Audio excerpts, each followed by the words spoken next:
So I want you to think about, what were you created for? You were created for this moment, this time, this community.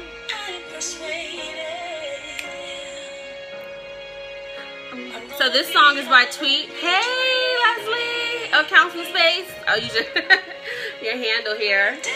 Hi, how is everyone doing? This, I don't know what time it is. It's afternoon. It's noon. So this is my, hey, welcome to Periscope. This is my now day 2. Start turning this down. Of the Periscope, my 30-day Periscoping challenge. And I'm just trying to get this over here. So welcome, welcome, welcome. Thank you for joining me. And for those who don't know me, my name is Cornisha, and I'm the founder and chief activator of the Black Women Rise movement, where Black women thrive. And we're a community of Black women who are dedicated to being proactive contributors to our success through entrepreneurship. And I'm the chief activator, which means I help people to make it happen and get their butt in gear so they take the actions that they need on their business. So today, like I said, I'm doing a 30-day Periscope challenge, but particularly this week, I'm doing some videos to share some nuggets of wisdom with you. Hey, Mocha, Fatima, thank you for joining. I think if you swipe right, you can invite a Black woman that you know who's interested in entrepreneurship, because the more sisters that we have on here, the more that we can contribute to our economic empowerment. So invite a friend, okay? And the reason why I'm doing these videos, I wanted to do 30 days of Periscope, was one, just to reintroduce myself back to Periscope and the community, because I've been on maternity leave. I have an 11-week-old. Hopefully he won't cry. If not, I have to go grab him and come back to the video. He's taking a nap.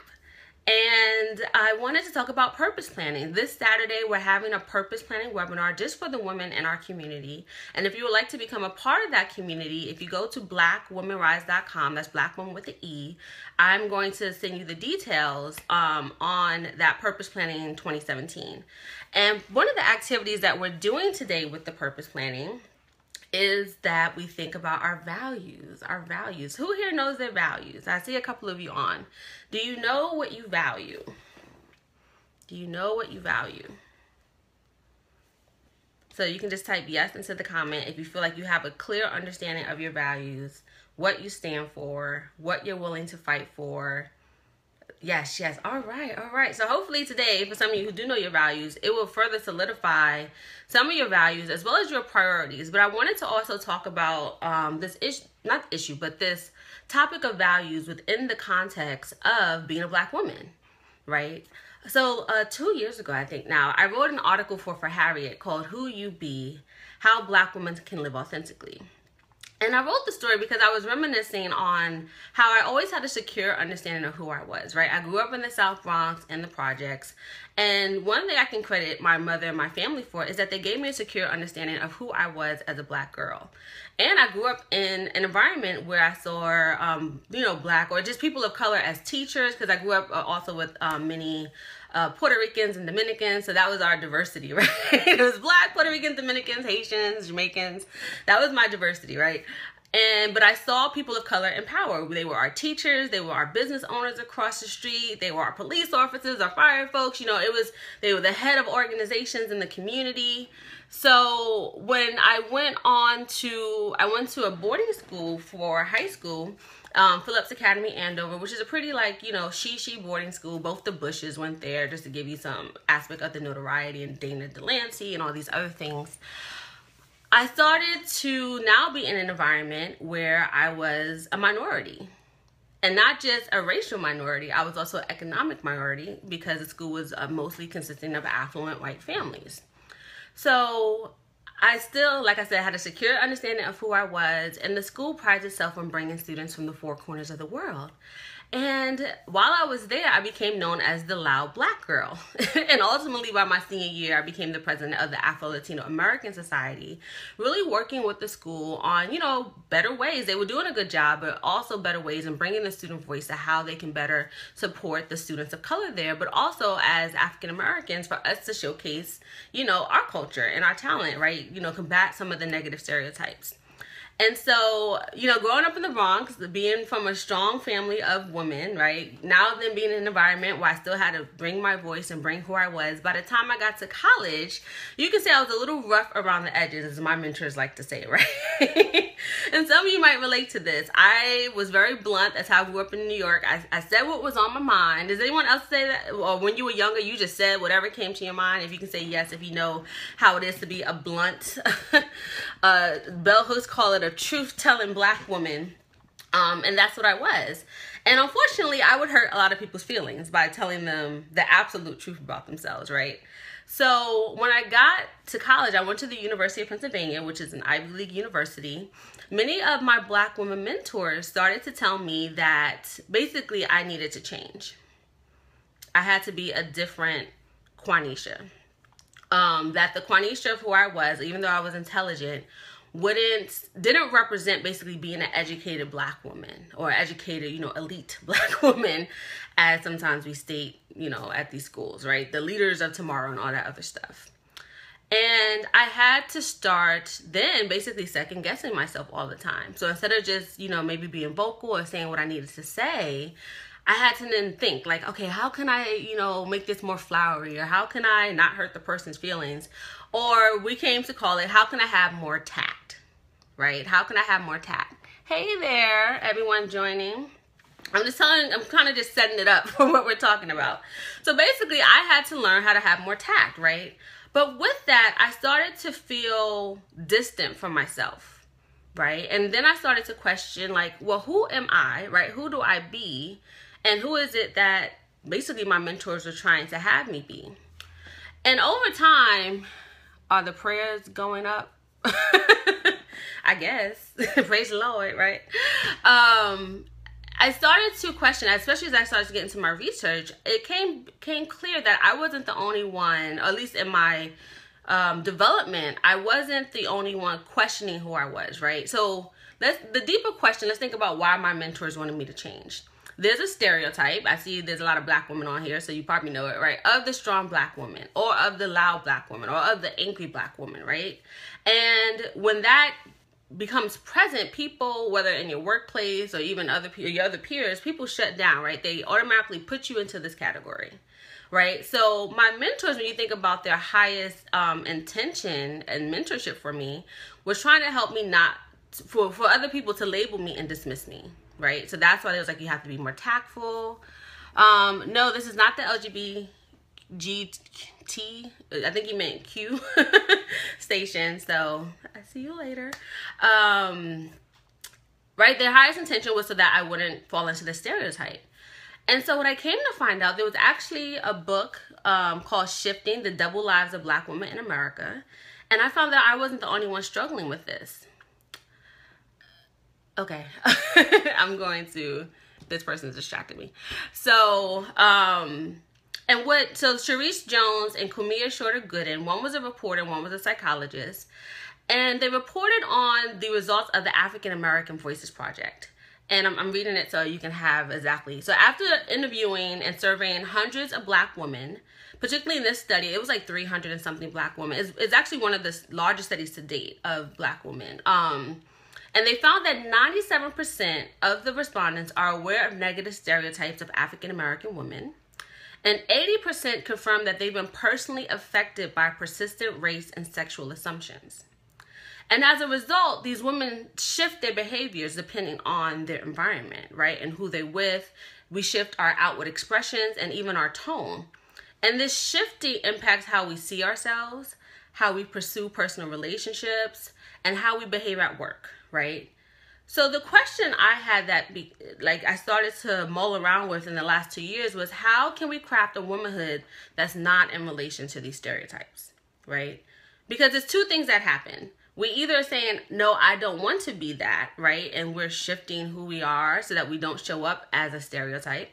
Or we unconsciously take on these stereotypes and internalize them, and our behavior shows up that way because some of us, unfortunately, it actually is as a group, black women, we don't do a lot of the self-introspective work. Hey there. So I know a couple of you said that you know your values. So for those who are coming in, do you feel like you have a secure understanding of your values? And why are values important? Because when you know what you value, you know who you are. And when you know who you are, you can fight for yourself. You can stand for yourself, right? Many times we think about values or who we are in terms of roles. Like, I'm a mother, I'm a daughter, I'm a sister.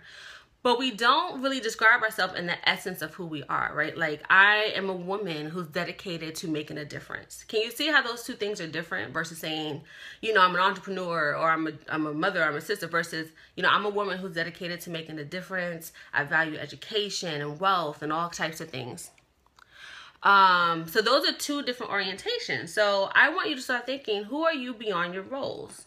Right? Who are you beyond these roles? And type it into the comment box, right? Who are you at your core? Right? When you think about who you are beyond your roles, what do you value? What are the things that you'll fight for? What do you want to be known for? What is the legacy that you want to leave? And then what values are reflected in that? Okay.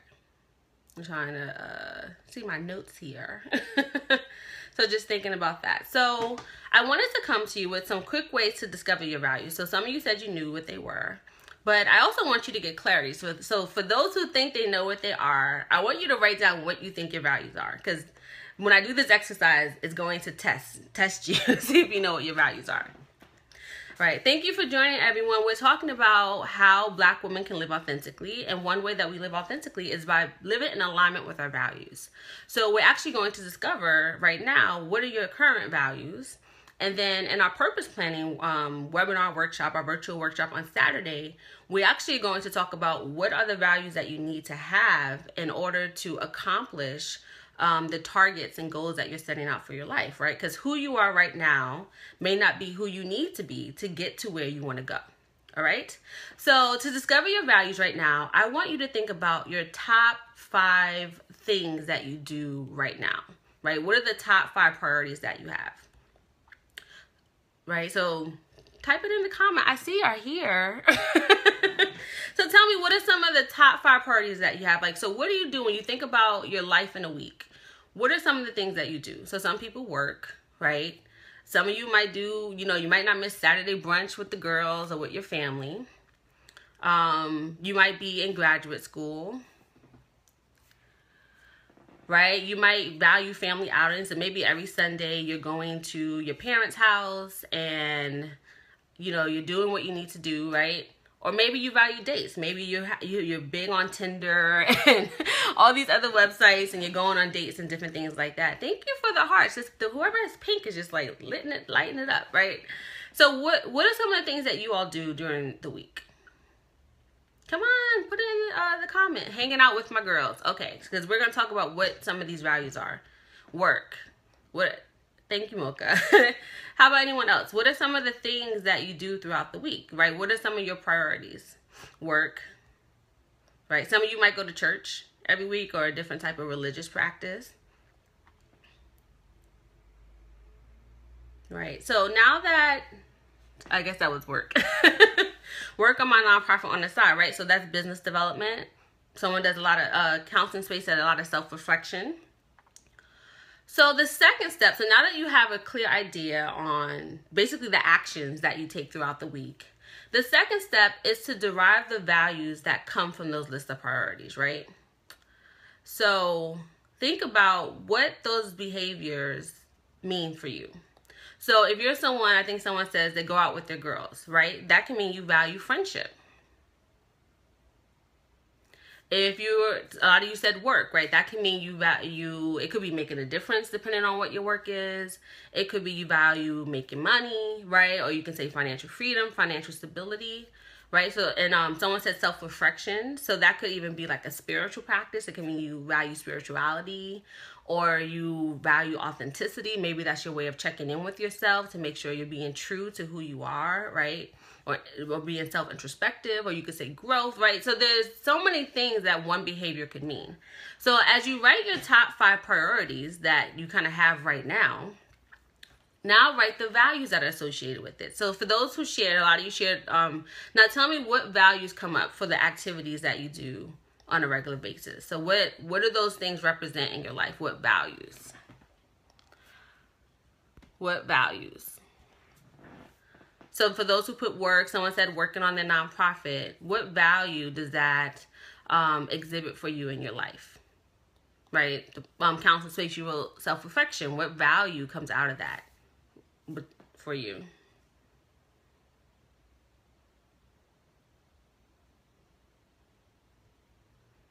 I'm waiting for y'all to type it so I can know.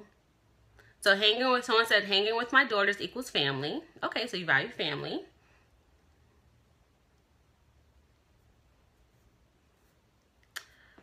It makes me aware of my gift of giving. Okay, so that value might be service. Is that accurate if I said like you value service? Or maybe the giving is your way of helping to make a difference in other people's life. So Counseling Space, who wrote self-reflection, she wrote that value, or that exhibits the value of freedom and self-growth. And then Schoolgirl said exactly. So the giving is of service and making a difference. I think I said two things. Right? So now that you have an idea of your top 5 activities in the week and what the values are, now start to prioritize them. So when you think about, just think about who you want to be right now, the type of life you want to have, right? We're not going to go deep into the purpose planning part because that's what we're going to do on Saturday. Because the purpose planning part, we think about what do you want to have in the future and those behaviors and then the values that go with that. And then we bridge the gap, right? We have to figure out, well, who do you need to be to get there? But right now, I just want you to figure out of these 5 things, what are the priorities, right? What do you want to prioritize in your life? So do you want work to be number 1, right? Maybe you're like, I really have a financial freedom goal. My work and my business needs to be number 1 and everything else needs to come after that, right? Or maybe you're saying my family is a top priority for me. So that needs to be number 1. So you can write in the comment box, maybe give me your top 3 if you can. So you can write the number 1 and put what your, the priority is. So someone said, I would like to run my nonprofit full time. Okay, so with that, what would be your primary priority right now? Is it, do you need to value discipline, right? So that you can get it done, right? So work then becomes a top priority, but what value needs to come out of that? So she said yes, right? Or it might be research, it might be self-exploration, right? You know, who do you need to be in order to make sure that nonprofit becomes a full-time endeavor? So we have someone saying that their nonprofit's going to be primary. So she said she needs time management. Yes, that needs to value time management, right? Using your time well. How about other folks? I see there's a couple of folks on here. When you think about, you know, the priorities you just listed and the values, how do you want to prioritize them now? Okay. Well, thank you. I think someone said they're attracted to me. Yay. So what are your values? The person who's telling me that I look beautiful. So I'll give you I see Counseling Space coming in and out. Hey, Counseling Space, might be our connection. But so I'm asking people to actually write their priorities in the comment box. Just so, one, you can be our examples for people who are coming onto the video later. How will you prioritize now? So what are going to be your top 3 priorities, right, as you think about what you want to value in your life? Yeah, I see you coming in and out. She said scope is acting up for her. Right, so something for me right now, one thing that I'm valuing heavily, so my top priorities have been a range of things in the last couple of years, right? So in the last, you can say 18 months, it has been my business, it has been my health and my spirituality, as well as my family. Let's see, what would be the 5th one? What do I do often? I would say rest. That kind of goes into health.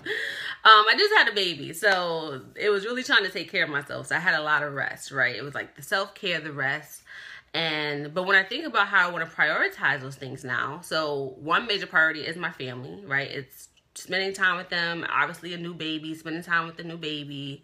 Spending time with my husband. I got married in July to my baby daddy, right? My kids. So family is really big for me right now, like spending a lot of time with my family.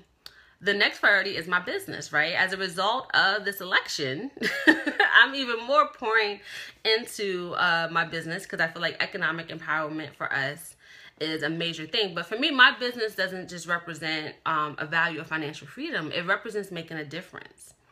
right? It represents authenticity for me. It's really staying in alignment with who I am and saying I'm going to be a conduit for helping to empower Black women entrepreneurs, right? And then the third priority that I'm having right now is spirituality.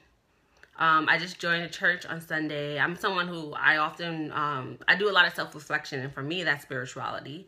So those are my top 3 priorities, and then how they go with my values. So the reason why this is so important is, once again, is that when you know what you value, you kind of know who you are, right? You have a good sense of who you are. It goes beyond the roles that you take on, and it really starts to get at the core of who you are as a being. And then when you know who you are, you know what you stand for, right? You know what you would be willing to fight for. You know who you be. And then when you come to roads, right? A lot of times we come in life to these crossroads, right? Where we need to make a decision. Then when you're at these points of maybe you're evaluating a job opportunity, or you're evaluating, you know, like I said, you're thinking about next year and what you need to do, you can just tap into your values and saying, is this aligned with my values? Or do I need to set new priorities and prioritize certain other values over other ones in order to get closer to who I want to be or what I want to do in my life, right? So that's how values and, you know, your actions, your current actions, connect with the purpose planning. So on Saturday, now that we kind of did the activity and you have some clarity on what your values are now, what are your priorities, on Saturday, we're going to go deeper into this with the Purpose Planning 27 virtual workshop, and it's a free virtual workshop. We're going to really think about, who do you want to be at the end of next year? You know, what behaviors and activities do you need to prioritize to be that person? And what values do you need to have to be that person, right?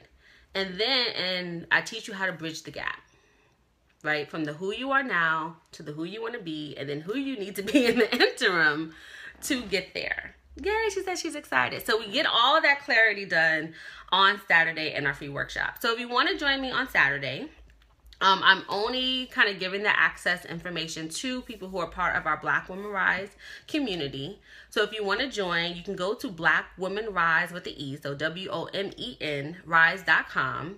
You know, go and sign up. And as a gift, as our complimentary gift for joining the community, you actually will get a free Black Women Rise leadership guide. And it's the 12 effective leadership resources for Black women. So all the time, and people were asking me, Quanisha, what's your resources? How did you do this? How do you do that? So in the guide, I actually share how to discover your strengths. So the things that I have used, like strength finders and some other things to, she said, cool, you rock, thank you.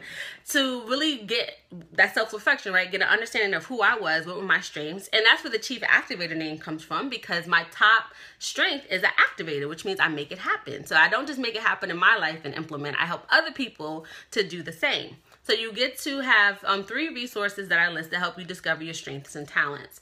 Also in the leadership guide, I tell you 3 Black women mentors that you ought to know, right? And so that's in the guide. And then I also share 9 total resources for Black women by Black women. So then the other 6 resources are different books that I've used that really have been pivotal in my life. And then when you join, there's another bonus, right? So I'm gonna tell you about it. So when you join the Black Women Rise community, you get instant access to our 12 effective leadership resources for Black women. And then I offer another opportunity for us to chat, right? It's a complimentary Confident CEO strategy session, right? Because there may be some things that are holding you back from taking action in your business, right? You're frustrated, you're overwhelmed, you're unsure about what to do to build your business out working your 9 to 5. And so I offer a complimentary 30-minute strategy session so that we can get on the phone and I can help you understand what is truly holding you back, right? Even help you get further clarity on your values and your priorities or what you need to prioritize in order to get closer to your goal. And then we could explore if and how you want to work together, right? But that's only if you want to go there. So, but you still get the 30-minute call, and the benefit of that, you get clarity, right? You understand what might be holding you back, and you get clarity on where you want to go. So like Schoolgirl said, she wants to do her nonprofit full time. I would invite you to, you know, if you haven't already, sign up for a 30-minute strategy session. So if you already have and you've been in the community, you can go to blackwomanrise.com, click on the Work with Q, and then you can schedule your 30-minute Confident CEO strategy session. So I'm going to jump off to go get my baby and wake him up because he's been sleeping for a while. Yeah, and have lunch myself. So I hope you got some clarity on what are your current values, you know, what are you prioritizing in your life and what you want to prioritize, and then the values that need to come out of that. So one thing, on a Saturday, we're going to go deeper into this. So I invite you all to join me. So I want you there so we can go deeper. And also we're going to talk about, you know, what are you coming up with a 3-word brand. So you can have basically a mantra for 2017, know your values, get clarity on that. And I'm going to take you through a step-by-step process to basically creating an inspiring vision, right? So that you're propelled by your purpose, right? As you know, we get to March and February of the new year and all our resolutions are out the window. And that's because we didn't connect to the who behind the goals, right? And we didn't connect to the why behind the goals. So we're going to do that on Saturday. So I look forward to seeing you once again. Go to blackwomanrise.com. And as a free gift for joining, you get our free leadership guide and the opportunity to apply to have a Confident CEO strategy session. And then you'll also get the information about Saturday's workshop. So, and I'll have all the details in there. So I will see you all in Leslie, or well, Counseling Space. I know her, she's my client.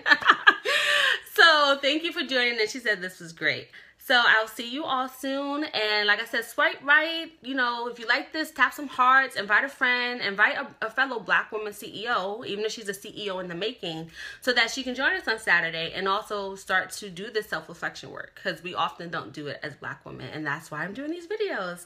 So this is day 2 of the 30-day Periscoping, Black Woman Rise Periscoping Challenge. And I can't wait to come back tomorrow. So have a good afternoon, and I'll see you all soon. Bye.